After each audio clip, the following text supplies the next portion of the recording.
Gee whiz, for having done as many shows as I've done prior to The Simpsons, I kind of feel like, wow, the challenge now is how do I still come up with something new that's been untried, hasn't really been established, and, you know, it's kind of a nice problem to have.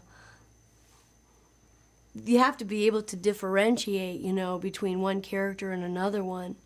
And when I was given Nelson, I think I was already doing, I'm not sure, I guess I would have to really look it up, but who came first, Kearny or Nelson? And they're very similar. They're probably the most similar characters, voice-wise, that any of the actors have, those two.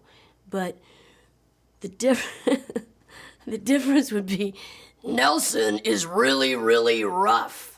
And Kearny is not so rough. He doesn't quite have the coarseness in his voice.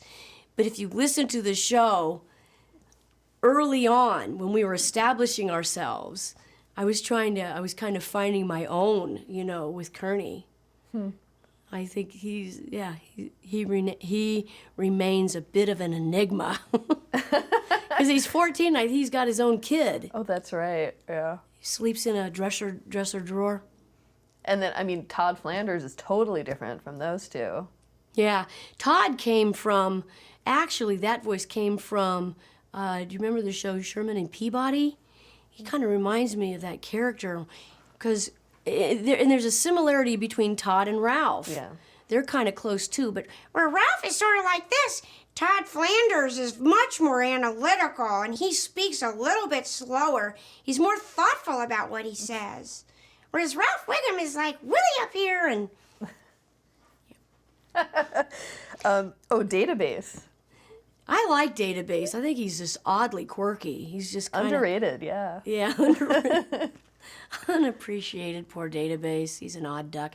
He kind of looks like, remember in Saturday Night Live, Pat? Kind of looks like Pat. I don't know, he's odd. I think he's somehow related to Professor Frink.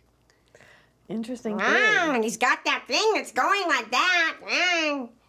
But they haven't quite put him together. I'm not sure if they like him so much. He's not around that much.